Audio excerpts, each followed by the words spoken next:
الحمدللہ رب العالمین والعاقبۃ للمتقین نبینا محمد وعلی آلہ واصحابہ ومن تبعہم بإحسان الی یوم الدین الحمدللہ الذی ہدانا لہذا وما كنا لنہتدی لولا ان ہدانا اللہ۔ اللہ تعالیٰ کے فضل و احسان سے سورہ الانعام کی آیت نمبر 28 تک ہمارا سبق مکمل ہو چکا ہے۔ آیت نمبر 29 اور 30 انشاءاللہ آج ہم پڑھیں گے۔ اعوذ باللہ من الشیطان الرجیم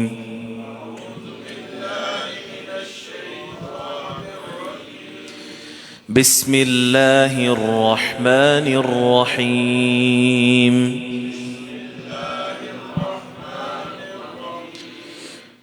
وقالوا إن هي إلا حياتنا الدنيا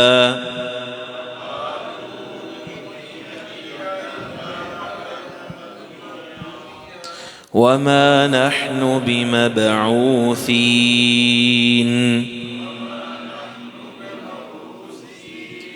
ولو ترى إذ وقفوا على ربهم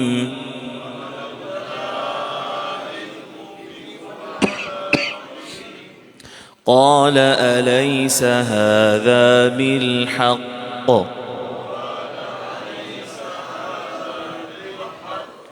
قالوا بلى وربنا قال فذوقوا العذاب بما كنتم تكفرون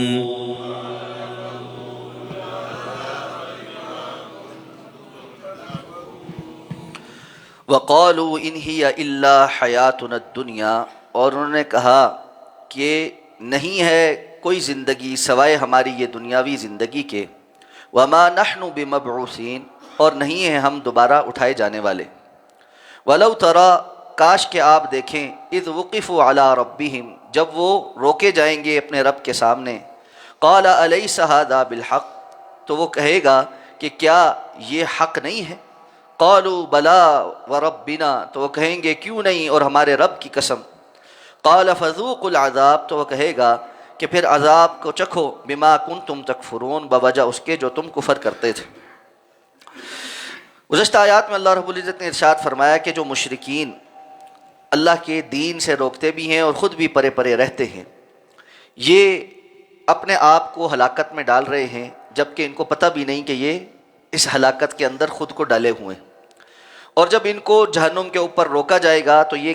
تمنائیں کریں گے کہ کاش ہمیں واپس لوٹا دیا جائے اور ہم جا کر اپنے رب کی آیات کی تکذیب نہ کریں بلکہ مان لیں اور ہم ایمان لے آئیں۔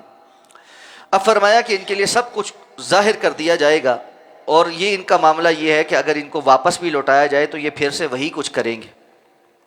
اس لیے کہ یہ دنیا میں بھی جھوٹ بولتے تھے اور یہاں بھی جھوٹ ہی بول رہے۔ اب ایک اور منظر اللہ نے فرمایا کہ یہ وہ لوگ ہیں جو دنیا میں اس بات کا ڈھنڈورا پیٹتے ہیں کہ دنیاوی زندگی ہی اصل زندگی، اور اس کے علاوہ کوئی زندگی نہیں، موت کے بعد کچھ نہیں، مٹی میں مل جانا ہے، ہڈیاں بوسیدہ ہو جانی ہیں، یہ ایک نیچرل پروسیس ہے، انسان پیدا ہوتا ہے اور مر جاتا ہے اور اس کے بعد کچھ نہیں ہوتا۔ دنیا پیدا ہوئی اور مر گئی اور مٹی میں مل گئی، اسی طرح ہم بھی اپنی دنیا کی زندگی جی کر مر جائیں گے۔ ان ہی الا حیاتنا الدنیا، سوائے یہ جو ہماری دنیا کی زندگی ہے یہی ہے، اس کے سوا کچھ نہیں۔ اور وما نحن بمبعوثین، اور ہم دوبارہ نہیں اٹھائے جانے والے۔ اللہ تعالیٰ نے قرآن مجید میں ان کے اس دعوے کے بہت سے جواب دیے، ان میں سے ایک یہ ہے کہ تمہیں لگ سمجھ جائے گا کہ جب ایسا ہوگا، اس لیے کہ تم ابھی تو شک کرتے ہو، لیکن اس دن تمہیں پتہ چل جائے گا۔ تو فرمایا وَلَوْ تَرَى إِذْ وُقِفُوا عَلَىٰ رَبِّهِمْ، کاش کہ آپ دیکھ سکیں جب یہ اپنے رب کے سامنے کھڑے کیے جائیں گے، اور اللہ ان سے پوچھے گا أَلَيْسَ هَذَا بِالْحَقِّ، کیا آج یہ حق پر مبنی نہیں، یعنی یہ حقیقت نہیں؟ تمہیں کیا لگتا ہے کہ تمہاری یہ باتیں تمہیں اس سے چھڑا لیں گی اور تم دوبارہ اللہ کے سامنے پیش نہیں ہوگے؟ وہ وقت آئے گا جب اللہ کے سامنے پیش ہوگے اور حقیقت میں پیش ہوگے، وہ کوئی خواب نہیں ہوگا۔ اسی لیے یہ بات ذہن میں رہنی چاہیے کہ اللہ نے حشر انسانوں کے جسم اور روحوں کے ساتھ کرنا ہے، وگرنہ صرف روحوں پر اگر حشر برپا ہونا ہوتا تو بہت سارے لوگ یہ کہہ سکتے تھے یہ تو کوئی خواب کی کیفیت ہے، اللہ تعالیٰ نے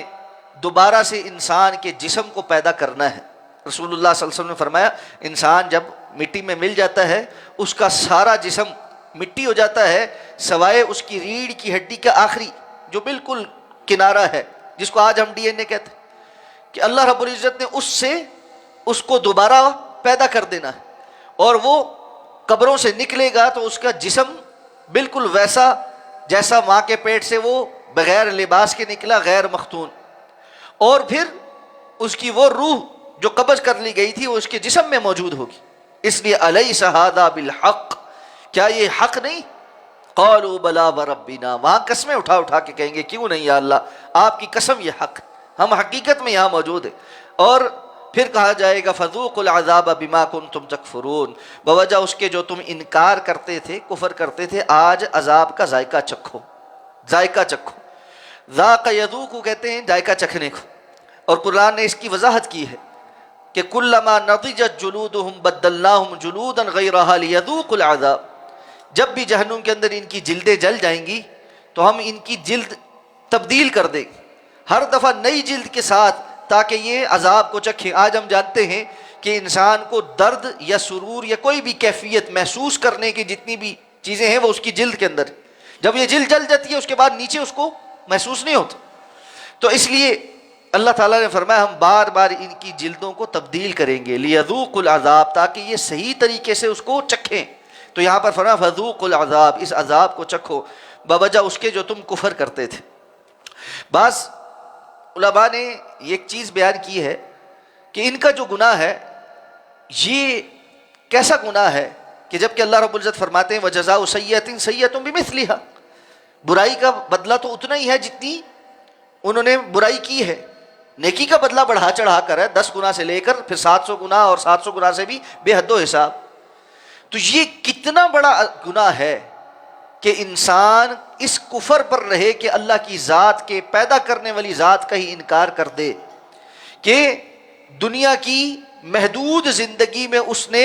اللہ کی ذات کا انکار کر دیا اور یہ سمجھا کہ وہ ویسے ہی حادثاتی طور پر پیدا ہو گیا ہے اور دوبارہ نہیں اٹھایا جائے گا، کہ اس کا عذاب لا متناہی ہے۔ جو اس سوچ اور فکر پر مر جائے کہ کوئی اللہ نہیں، ملحد ہو جائے اور کوئی قیامت نہیں، کل کو کوئی حساب کتاب نہیں، ہم دنیا میں آتے ہیں، نیچرل پروسیس ہے، ایوولوشنری پروسیس ہے، انسان پہلے بندر تھا یا بندر سے بھی پہلے اور مخلوقات تھا، یہ اتنا بڑا کفریہ نظریہ ہے کہ اللہ رب العزت نے اس کے اوپر ہمیشگی کا عذاب دینا ہے، جو انسان کے ہمیشہ کے گناہ کے اوپر غمازی کرتا ہے۔ کیوں؟ اس نے اللہ رب العزت کی ہمیشہ کی ازلی ذات کا انکار کیا، ازلی ذات کا انکار کیا ہے۔ اس کا گناہ صرف اتنا نہیں ہے کہ اس نے ایک گناہ کر لیا، بلکہ ہمیشہ سے موجود رب کا انکار کرنا یہ اتنا بڑا گناہ ہے کہ پھر اس کا عذاب بھی ہمیشگی کا ہے، والعیاذ باللہ۔ اس لیے انسان کو آخرت پر مکمل یقین رکھ کر عمل کی طرف راغب ہونا چاہیے۔ اللہ ہمیں سمجھ کر عمل کرنے کی توفیق عطا فرمائے۔ سبحانک اللہم و بحمدک، نشہد ان لا الہ الا انت، نستغفرک۔